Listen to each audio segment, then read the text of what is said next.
The pressure right now is on Mike. The pressure should be on Talk TV. And so all of Mike's friends should say, no, this is not okay. Because what it means is none of them can have this conversation right now. And this is the problem. None of them are having the conversation, as we just heard, that there are too many non-white people in Britain. Like that's a conversation that needs to be had. There's too much illegal and legal migration to Britain. The demographics are changing very rapidly, and within our lifetimes, the country will no longer be the country that we all grew up in. That's a conversation that needs to be had. But now that the pressure is on Mike, it means none of the other presenters will ever dare have that conversation.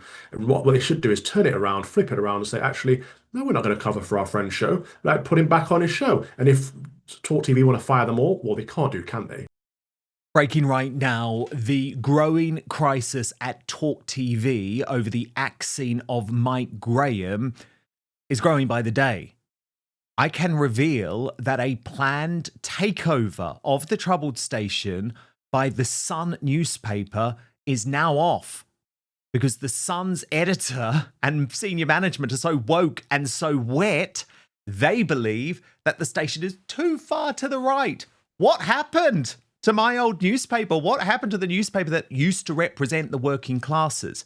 So I'll take you through the story, but another update as well. Kevin O'Sullivan, Mike Graham's best friend, has been booked to host Plank of the Week again this weekend, which suggests Mike is no closer to returning.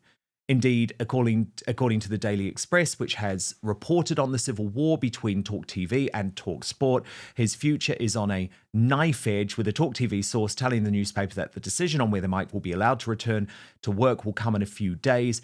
He is expected to be axed, but might go and start his own project away from the channel, which of course he should do. I've been saying this all week. Like, the fact that they've even suspended you, that they're putting you through this hell, is reason enough for you not to stay at this sinking station. And I take no joy in saying that. And as you've seen this week, I play the best clips from Talk. There's some great people there, and I do support them. But unfortunately, when you have management that have been completely infiltrated by the woke mind virus, it's very, very difficult to do your job. And this is where the Sun link comes in, because I don't know if you'd noticed, Mike Graham in recent weeks had increasingly been promoting on air at a very, very regular set of intervals, the Sun. Here's an example.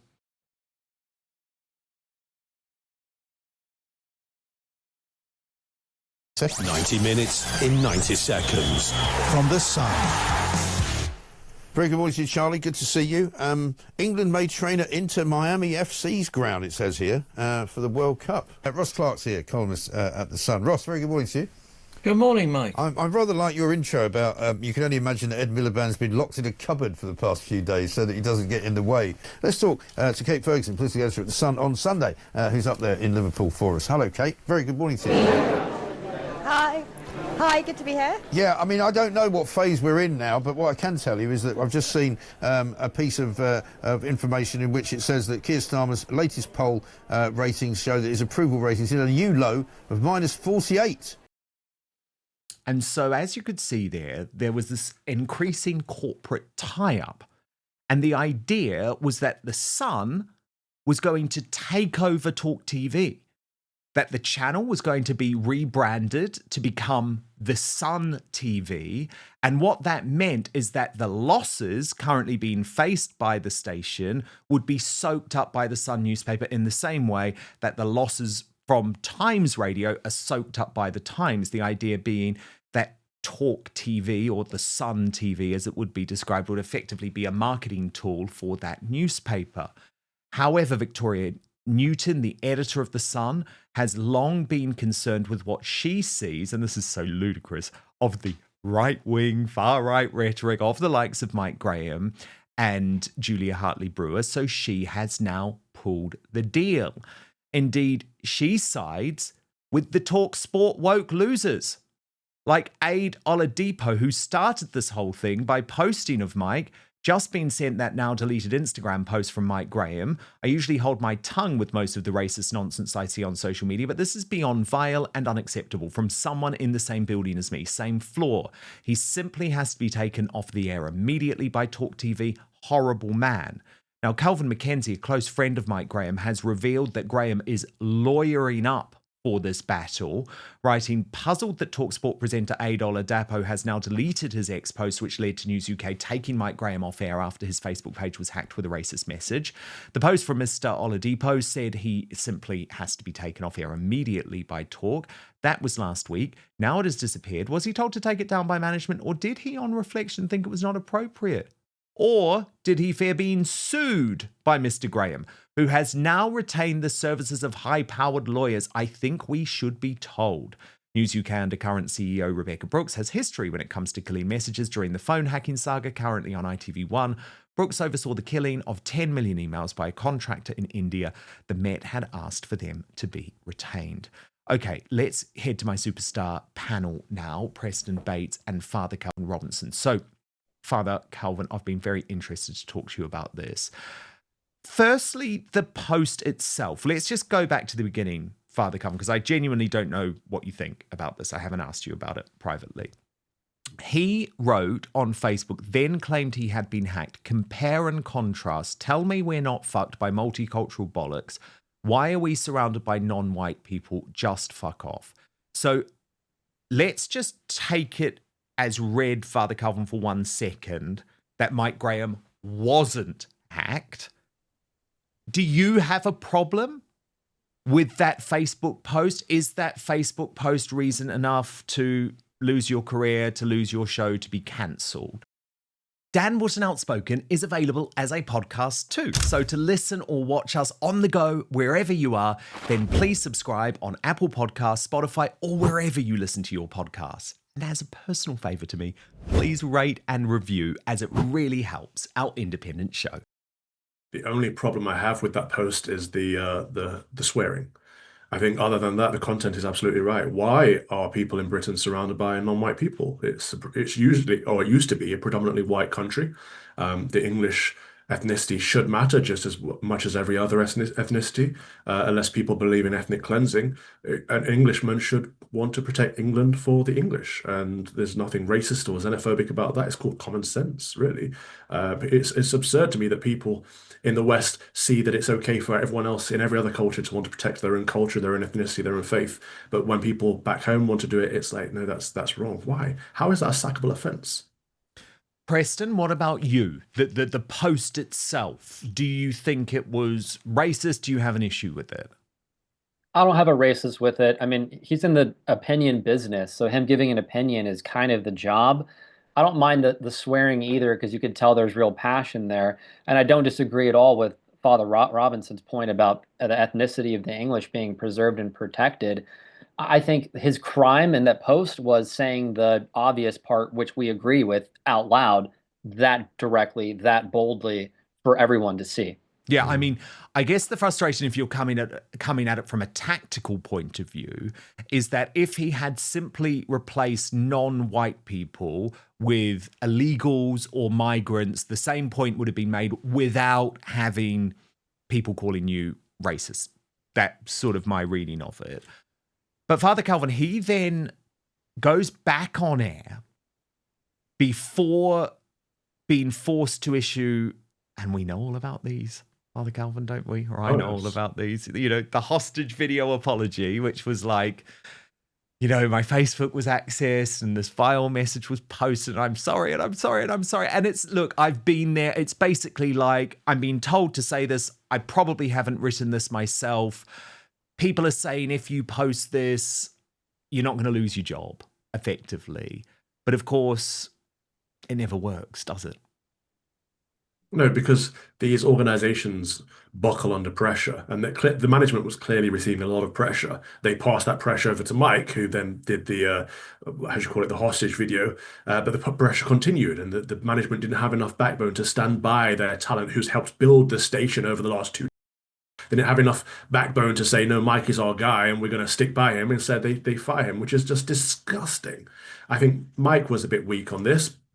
Granted, but he's in the journalism career. He's not on this like a mission like some of us, and so of course he wants to protect his job first and foremost, and says, "Oh, I was hacked. It wasn't me. Whatever." We can forgive that. But the station getting rid of him after he's literally put blood, sweat, and tears into that station over how many years? It's sad. There's no loyalty anymore. No, there was really not. And we know that. We know that because Preston, Father Calvin and I went through a very, very similar experience at GB News where Lawrence Fox made this comment on my show. I was meant to apologize and I didn't. I sort of awkwardly laughed and, people know the story. But Father Calvin was one of those loyal folk who said, well, I'm not going to be going back on Dan Wootton's show if Dan Wootton's not there. And he was sacked too. And so what we've seen is like a cone of silence around this, and viewers and listeners are increasingly boycotting the station.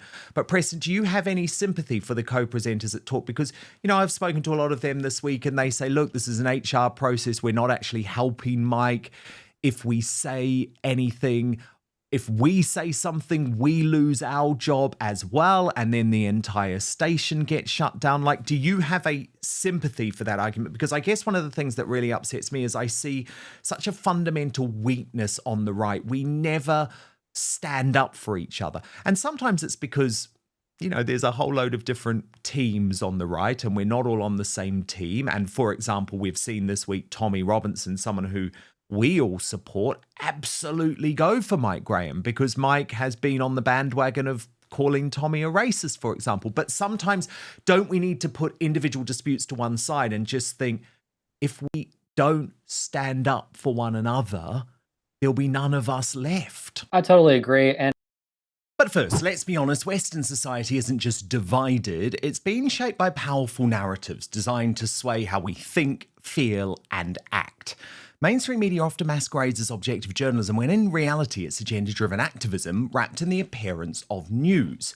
Behind it all are media executives, shadowy funding, and algorithms deciding which stories rise and which stories never see the light of day.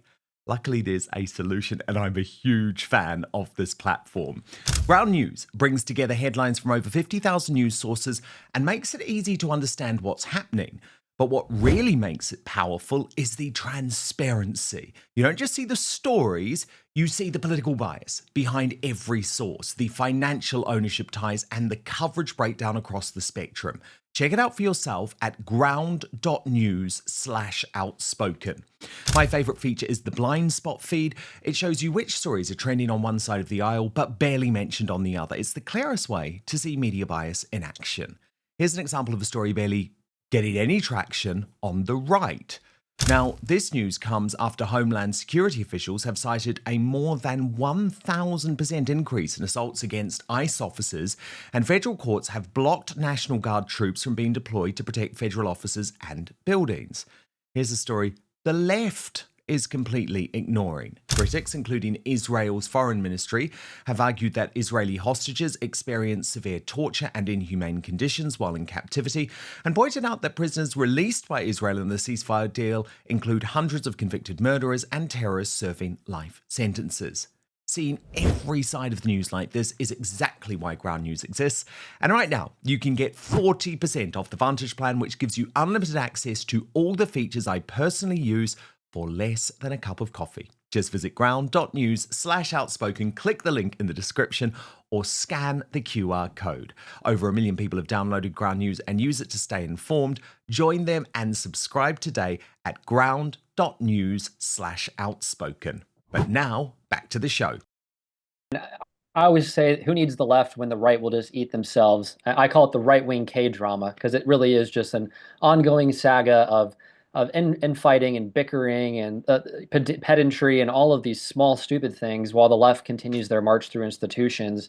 Another point I want to make, back to an earlier point we made, this is, again, another gaslighting. This whole story about whether he should stay or go is gaslighting the idea that white people are being ethnically genocided through mass immigration replacement in this country. That should be the topic. What he said should be the topic, not whether or not he should have said it, as if we're debating whether or not an opinionist should have an opinion.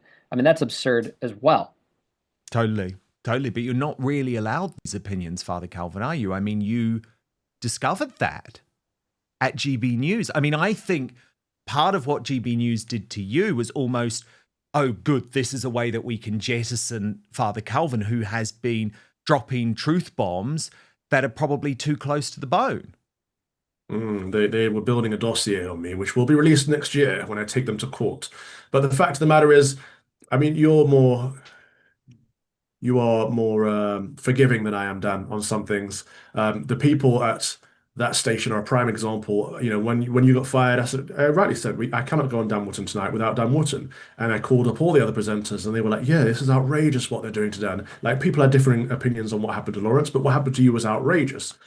And everyone was like, "Yeah, we need to do something." I'm like, "Okay, let's do something." And I step forward, I look behind, and there's not a single Not soul one. there. And I know you remain friends with a lot of those people, but they're all weak. They're all cowards because they're all more interested in their own career and their own ambitions Yeah. than they No, are it was fighting this it good was fight. literally, I mean, look, and I hope I don't miss anyone out because I'd feel bad if I did. But from my understanding, in terms of people who were prepared to say, no, I will never appear on that station again, it was you. It was Megyn Kelly, who still has never gone back all of those years later. And I know they're constantly trying to get her on, and Samantha Markle as well. But I guess where I'm more forgiving, Father Calvin, is that, like, people do have mortgages to pay, right? They have kids to feed. So But that's how they get you.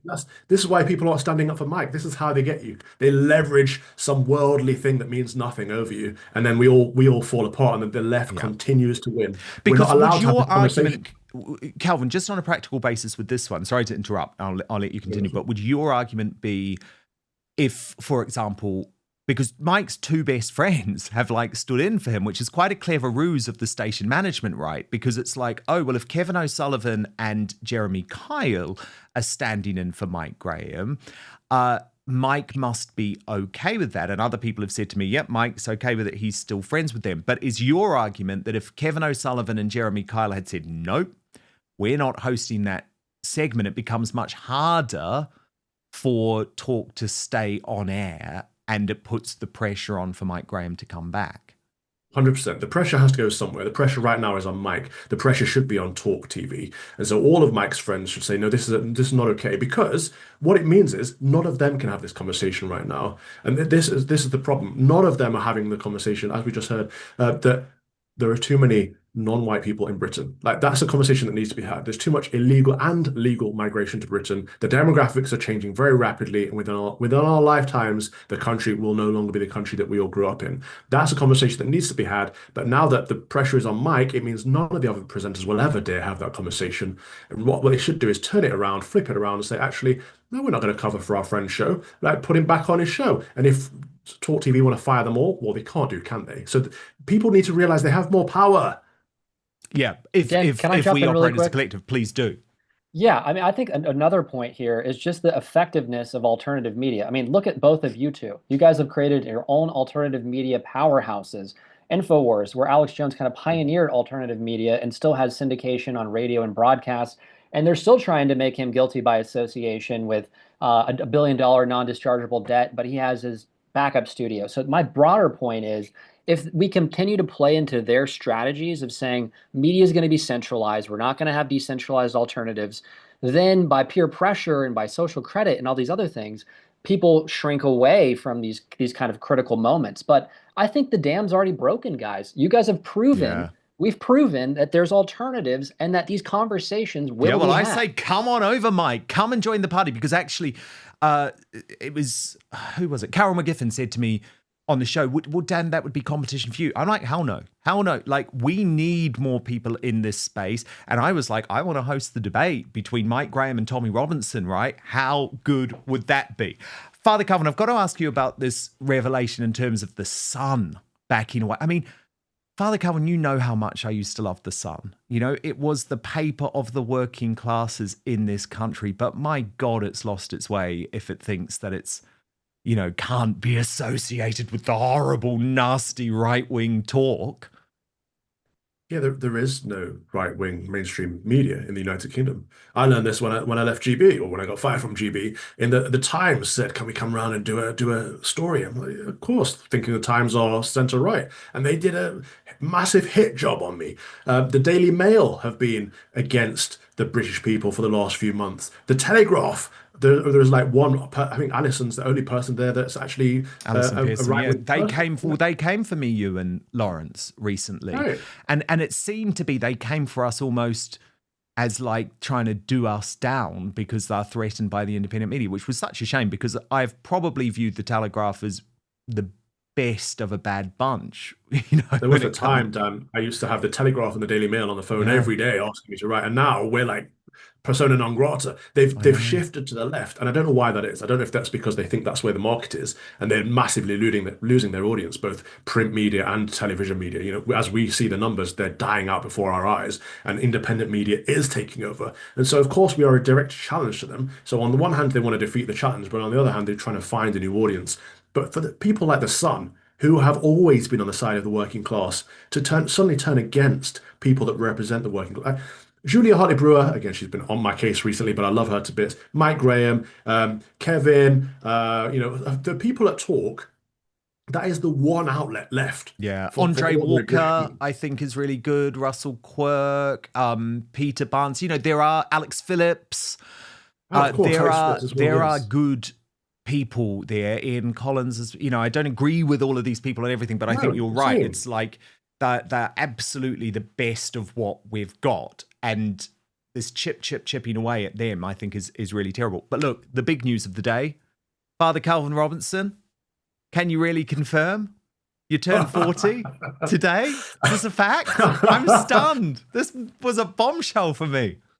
I can confirm it, yes. I have been very quiet about my age for a long time, but it's a big milestone. And so, putting vanity aside and yes, trying to celebrate, I'm 40 today. It's astonishing. Wow. Time flies, man.